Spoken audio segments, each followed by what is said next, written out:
વિદ્યાર્થી મિત્રો, આજે ધોરણ 8 ની અંદર આપણે કાવ્ય નંબર 5 જેનું નામ છે દોહે તેનો અભ્યાસ કરવા આજે આપણે એકઠા થયા છીએ. દોહા આપણે અત્યારે 3 જે કવિ છે તેના દોહા આપણી પાસે આ બુકમાં આપેલા છે. કબીર, રહીમ અને તુલસીદાસ. બરાબર છે. ત્રણેયના દોહા જે છે એ કબીરના 3 છે, રહીમના પણ 3 છે અને તુલસીદાસના 2 દોહા છે. ટોટલ 8 દોહા જે છે એ આજે આપણે અભ્યાસ કરવાનો છે. સૌથી પહેલા તો આ દોહા દ્વારા ત્રણેય લેખક જે છે, કવિ જે છે, એ શું કહેવા માંગે છે, અલગ અલગ જે ગુણો છે માણસની અંદર હોવા જોઈએ એ ગુણોનું આ દોહામાં નિરૂપણ કરેલું છે. જેમ કે જો આ દોહાની અંદર, આ બધા દોહાની અંદર એક દાનપ્રિયતાનો દોહો છે, પછી સંતોષ, પછી છે સમાનતા, પછી અચ્છી સંગતિ કી મહત્તા, વિનમ્રતા, પરિશ્રમ, પ્રેમ વગેરે જે જીવનના મૂલ્યો જે છે એ જીવનના મૂલ્યો વિશે એક દોહો આપેલો છે. બરાબર છે. કે દાનનું શું મહત્વ છે, જીવનમાં પ્રેમથી બધા સાથે રહેવાનું શું મહત્વ છે, એવી રીતે સંતોષ હંમેશા આપણને આપણી જાત ઉપર હોય અને આપણા નિર્ણયો ઉપર સંતોષ રાખવાથી કેટલો ફાયદો થાય છે. સમાનતા એટલે કે બધાને સરખી રીતે જોવું, ઊંચ નીચ જાતિવાદીના ભેદભાવ વગર.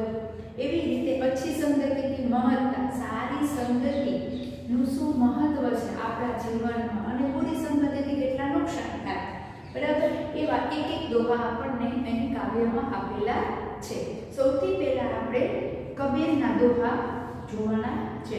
બરાબર છે. તો કબીરનો જન્મ જે છે 15મી શતાબ્દીમાં થયેલો છે, એટલે કે 15મી સદીમાં. અત્યારે આપણે 21મી સદીમાં છીએ. બરાબર છે. તો કબીર જે છે 15મી સદીમાં થઈ ગયા છે. સૌથી પહેલો છે કબીરનો દોહો જે છે એ પહેલો છે, સાईं इतना दीजिए जामे कुटुंब समाय, मैं भी भूखा ना रहूं साधु न भूखा જાય. એટલે એમ કે છે કે સાईं એટલે કે આપણે ભગવાનનું મહત્વ, આમાં ભગવાનનું નામ રાખવાનું છે. બરાબર છે. કે હે ભગવાન, તું મને એટલું દેજે કે મારું કુટુંબ જે છે, મારા પરિવારના સભ્યો જે છે એને ક્યારેય પણ ભૂખ્યા સુવાનો વારો આવે નહીં. એટલે વધારે નથી જોતું, સંતોષી છે. બરાબર છે. આપણે ઉપર વાંચ્યું હતું કે કેટલા છે, તો દાનપ્રિયતા, સંતોષ. તો આ જે દોહો જે છે એ સંતોષનો છે. એટલે કબીર જે કહે છે કે હે ભગવાન, તું મને એટલું દેજે કે મારું કુટુંબ જે છે એ ભરપેટ જમીને રાતે સૂઈ શકે. દરરોજે ખાલી તારે મને એટલું ભગવાને કીધું છે કે તારે આટલું આપવું. મેં બી ભૂખા ના રહું સાધુ ન ભૂખા જાય. હું પણ ભૂખ્યો ના રહું, મારા પરિવારના સભ્યો પણ ભૂખ્યા ન રહે, અને સાથે સાથે ક્યારેક પણ કોઈ ઓચિંતા, કોઈ સાધુ જે છે, સંત જે છે, ભિખારી જે છે, એ ઓચિંતાનો જો મારા ઘરે આવી જાય તો મારે ક્યારેય પણ એને મારા ઘરમાં કાંઈ નથી એવું ન કહેવું પડે. હું એને પણ વ્યવસ્થિત રીતે ભૂખ્યા ન મોકલું, એટલું તું મને દેજે. બરાબર છે. સાईं इतना दीजिए जामे कुटुंब समाय, मैं भी भूखा ना रहूं साधु न भूखा जाय. हे भगवान, તું મને એટલું દે છે કે મારા કુટુંબના સભ્યોને ક્યારેય પણ ભૂખ્યા સુવાનો વારો આવે નહીં, સાથે સાથે મારે પણ ક્યારેય ભૂખ્યું ન રહેવું પડે, અને મારા ઘરે કોઈ ભિખારી છે, કોઈ સાધુ છે, કોઈ સંત છે, ઓચિંતાનું મારા દ્વાર ઉપર આવી જાય તો ત્યારે મારે એને પણ ના પાડવી પડે નહીં. મને ખાલી જીવનમાં આટલું જ જોઈએ છે, વધારે કાંઈ જોઈતું નથી. હવે છે બીજો દોહો, बिना विचारे जो करे जो पाछो पछताए, काम बिगाड़े आपनो जग में होत हसाय. बराबर. વિચાર્યા વગરનું કામ કરવાથી પાછળથી પછતાવું જ પડે છે. હંમેશા જ્યારે પણ આપણે કોઈ પણ કાર્ય કરીએ છીએ ત્યારે તેનો 2 વખત 4 વખત વિચાર કરવો જોઈએ કે આ કાર્યથી, આ કામથી શું ફાયદો થશે, બીજાને શું નુકસાન થશે, અને વિચારીને કામ કરવાથી પછી પાછળથી પછતાવાનો વારો આવે. અને સાથે સાથે એક તો આપણું કામ પણ બગડે, બિગાડે આપનો, એટલે કે આપણું પોતાનું કામ પણ બગડે, આપણો સમય પણ બગડે અને સાથે સાથે આખા જગતમાં જે છે એ આપણે હાસીને સ્વરૂપ થઈ જઈએ, બધા આપણી હાસી ઉડાવે. શું ગમે ને? કારણ કે પછી આપણી મજાક થઈ જાય કે આનામાં તો કોઈ જાતનું કે બુદ્ધિ નથી, કાંઈ કામ નથી આવડતું, આ વિચાર્યા વગરના કામ કરે છે, બરાબર છે. તો એ કવિ જે છે એમ કહે છે કે બિના વિચારે જો કરે જો પાછો પછતાય, કામ બિગાડે આપનો જગ में હોત હસાય. એટલે કે વિચાર્યા વગરનું કામ કરવાથી એક તો આપણું કામ પણ બગડે છે, પાછળથી પસ્તાવું પણ પડે છે અને સાથે સાથે આખા જગતમાં આપણી હાસી પણ થાય છે. તો આટલું બધું નુકસાન થાય તો ક્યારે પણ વિચાર્યા વગર કોઈ પણ કામ કરવા નહીં, બરાબર છે. હવે ત્રીજો દોહો છે, कबीरा खड़ा बाजार में मांगे सबकी खैर, ना काबू से दोस्ती ना काबू से बैर. એટલે એમ કે છે કે કબીર જે છે પોતે એમ કે છે કે આખી બજારમાં આખી દુનિયાની વચ્ચે ઊભા છે અને બધાની ખેર મનાવે છે. શું કામ? એને કબીર એવું માને છે કે બધા સાચા દરબારી, બધાને સારું સારું જણાવે, ભગવાન બધા ઉપર કૃપા કરે, બરાબર છે. અને ના કાબુ છે, ક્યારે પણ કબીરની કોઈ સાથે એવી દોસ્તી ન થઈ જાય અને કોઈ સાથે એવા વેર પણ થઈ જાય નહીં, કોઈ ખરાબ માણસ સાથે દોસ્તી ન થઈ જાય અને સાથે સાથે કોઈ એવા માણસો સાથે એનો વેર પણ થાય નહીં અને બધા સાથે ખૂબ જ પ્રેમથી રહે, બધા એકબીજા, એવું આ કહેવામાં આવે છે. આ દોહાની અંદર આપણે ઉપર વાંચ્યું હતું ને કે આ પ્રેમનો પણ એક દોહો છે, બરાબર છે. તો એ કબીર જે છે એ એમ કહેવા માંગે છે કે બધા સાથે એકબીજા પ્રેમથી રહેતા શકે, નાતી જાતિ ઉચ્ચ નીચ ગરીબ તવંગરના બધા ભેદભાવ ભૂલીને દરેક વ્યક્તિ જે છે એ ખૂબ જ પ્રેમથી હળી મળીને રહેતા શીખે. આ દોહાની અંદર એવું કહેવા માંગે છે. જો પેલો દોહો હતો એ સંતોષનો હતો, બરાબર છે, કે સાંઈ મીઠ ના દીજીએ જામે કુટુંબ સમાય, કે સાંઈ કોને એટલું દેજે કે મારું આખું કુટુંબ પણ સરસ જમી શકે, મારા ઘરે દ્વારે કોઈ પણ ભૂખ્યો માણસ આવે, ઓચિંતાનો અતિથિ આવે તો મારે એને ક્યારેય પણ ના પાડવી પડે નહીં કે મારા ઘરમાં કાંઈ નથી, બરાબર છે. બીજું છે કે વિચાર્યા વગરનું કામ કરવાથી કેટલું નુકસાન થાય છે, તેનો દોહો હતો. અને ત્રીજો દોહો છે હતો કબીરનો, એ પ્રેમથી રહેવાનો હતો, કે બધા સાથે પ્રેમથી હળીમળીને રહેવું. તો કબીરના આ ત્રણ દોહા આપણે ભણ્યા, હું છેલ્લે પાછા રિપીટ કરીશ. હવે આવે છે રહીમ. રહીમના પણ ત્રણ દોહા આપણી પાસે છે. રહીમન વેનર મર ચુકે જે કહું માંગન ચાહી, ઉનતે પહેલે વે હુએ જિન મુખ નિકસત નાહી. રહીમ એમ કહે છે કે બે જાતના લોકો જે છે એ મરેલાની સમાન છે, બરાબર છે. એ જીવે છે પણ એના જીવનનું કોઈ પણ જાતનું લક્ષ્ય નથી અને એ લોકોના જીવનનો કોઈ અર્થ નથી, મહત્વ નથી. ક્યાં બે પ્રકારના? તો કે જે હંમેશા માંગીને જ જીવે છે, મહેનત કરવી જ નથી અને હંમેશા બીજા પર ડિપેન્ડ રહે અને માંગીને જ જીવે છે. એ વ્યક્તિઓ છે, એ જે લોકો છે એ હંમેશા મરેલાની સમાન છે. સાથે સાથે બીજા કોણ મરેલાની સમાન છે કે ક્યારેક આપણને લોકોને એવું હોય છે કે જરૂરિયાતમંદને અને બિનજરૂરિયાત આપણને ઓળખતા આવડતું નથી. તો ક્યારેક એવું થાય કે જે લોકોને આપણી જરૂર છે અને આપણી પાસે માંગવા આવે છે ત્યારે આપણે આપણી પાસે એ વસ્તુ ઘણી છે અને આપણે એની પાસે ના પાડી દઈએ છીએ, આપણા મોઢામાંથી જે ના નીકળે છે, તો એ લોકો પણ મરેલાને સમાન છે. એક તો કે જે હંમેશા માંગીને જ જીવે છે એ લોકો પણ મરેલાને સમાન છે. સાથે સાથે જે લોકો કોઈ જરૂરિયાતના દ્વાર પર આવે છે અને તેની જરૂરિયાત સમજીને તેને કંઈ પણ આપતા નથી, એ લોકો પણ મરેલાની સમાન છે. એટલે કે દાનપ્રિયતાની વાત છે, બરાબર છે, કે જરૂરી જગ્યાએ દાન કરવું જોઈએ, બરાબર છે, જેવી જરૂર એવું દાન.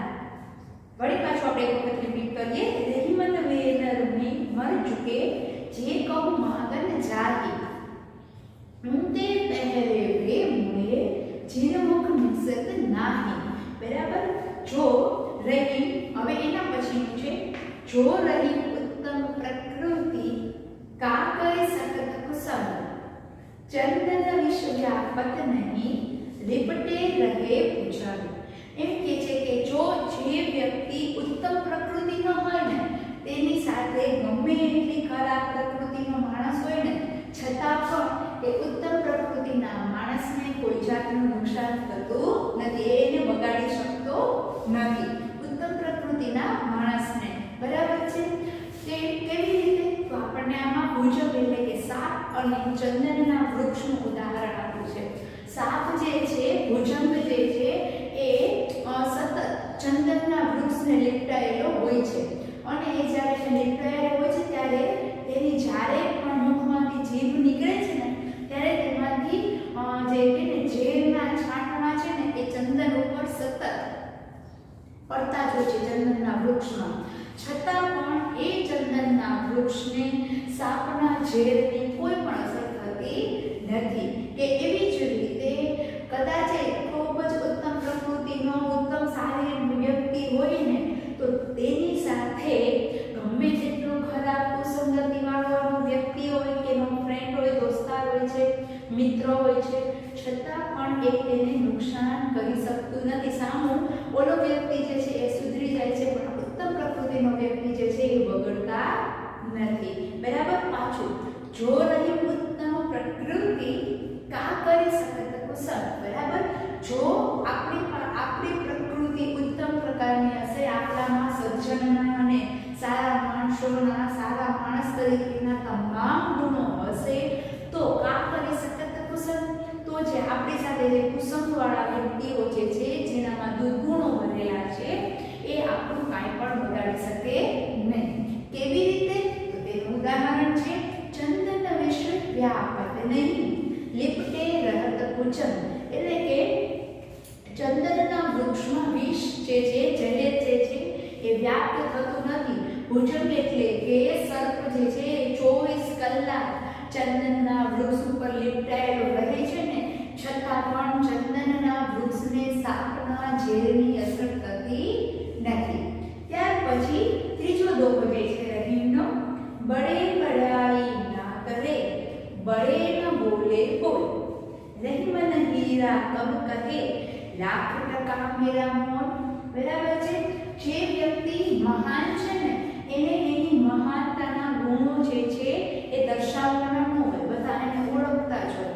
ક્યારેય પણ આપણામાં સદગુણ છે તો એ સદગુણ આપણે કોઈને કહેવા ન પડે. બરાબર છે. આપણા સદગુણો જે છે એ સામેવાળા વ્યક્તિને, સામેવાળા સમાજને દેખાય જ છે કે આ વ્યક્તિમાં ક્યાં ક્યાં સારા ગુણો છે, ક્યાં ક્યાં ખરાબ ગુણો છે. બરાબર છે. બડે બડાઈ ના કરે બડો ના બોલે બોલ.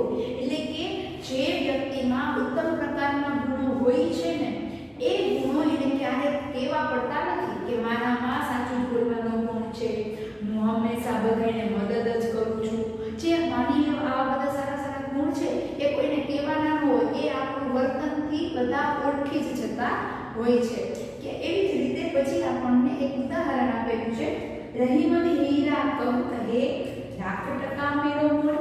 પછી એમ કહે છે કે હીરો જે છે, ડાયમંડ જે છે એ ખાણની અંદરથી નીકળે છે છતાં પણ એ પથ્થરની અંદરથી એ નીકળે છે ત્યારે હીરો ક્યારેય એમ નથી કહેતો કે મારો લાખ રૂપિયા મારો મોલ છે.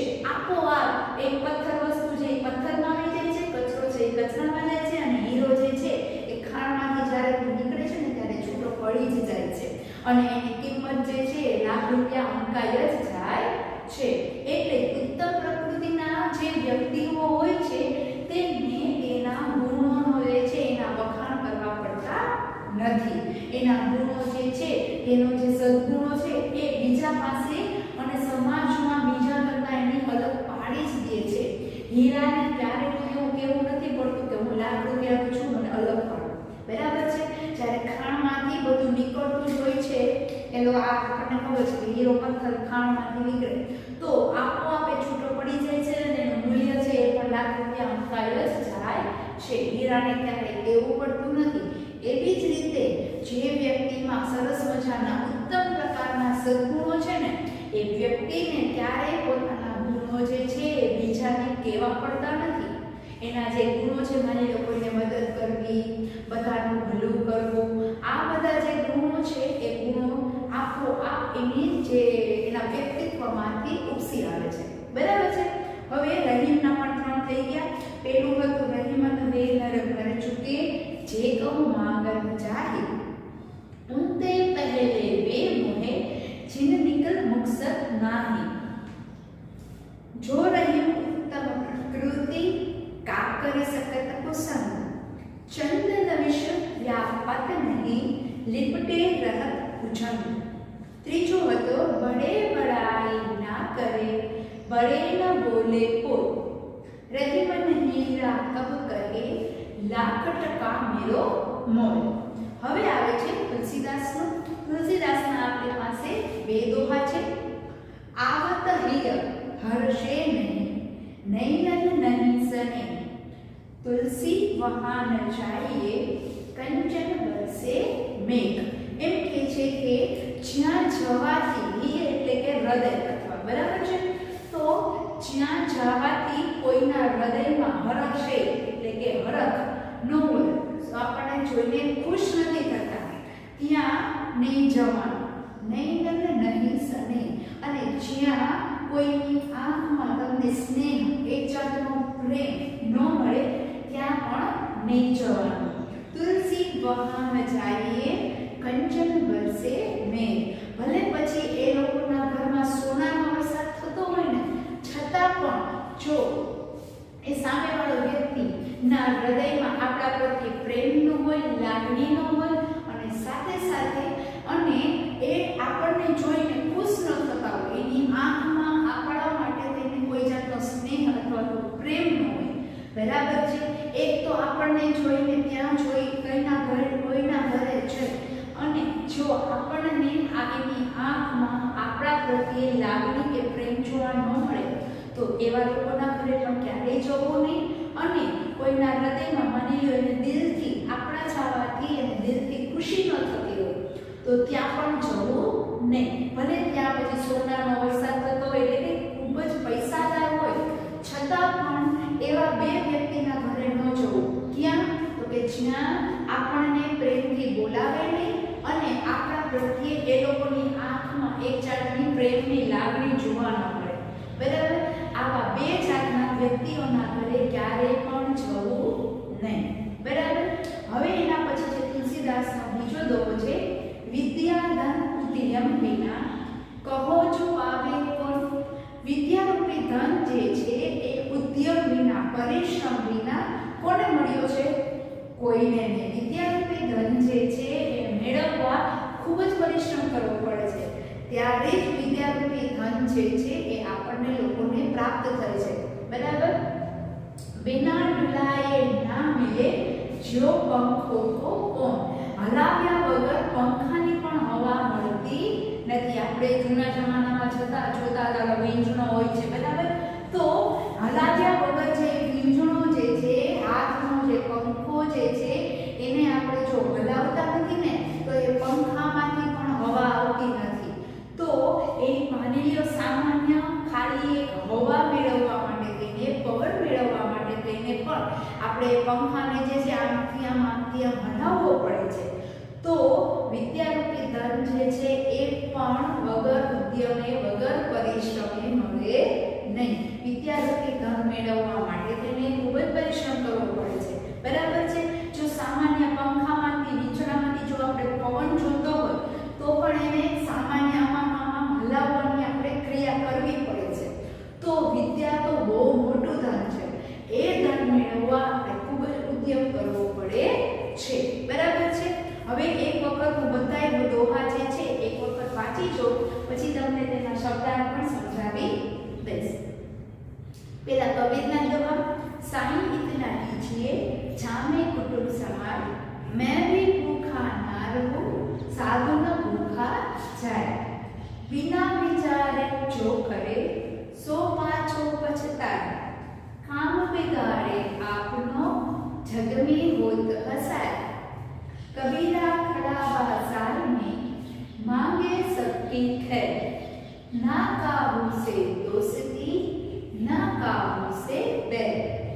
હવે રહીમના દોહા રહીમન વેણીનાર મર ચુકે જે કહું માંગન જાય उनते पहले वे मुए जिन मुख शिक्षत नाही जो रही उत्तम प्रकृति का करी सकत तो संग चंदन विष व्यापत नहीं लिपटे रहत भुजन बड़े बड़ाई ना करे बड़े न बोले बोल रही हीरा कब कहे लाख टका मेरो मोल।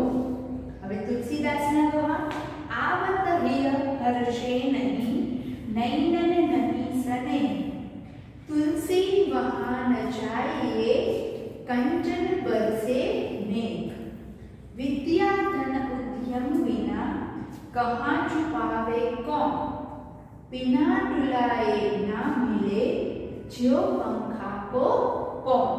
आ સાથે આપણે હવે એક વખત શબ્દાર્થ પર પણ નજર ફેરવી લઈએ। કુટુંબ નો અર્થ થશે કુટુંબ અથવા તો પરિવાર, બરાબર છે।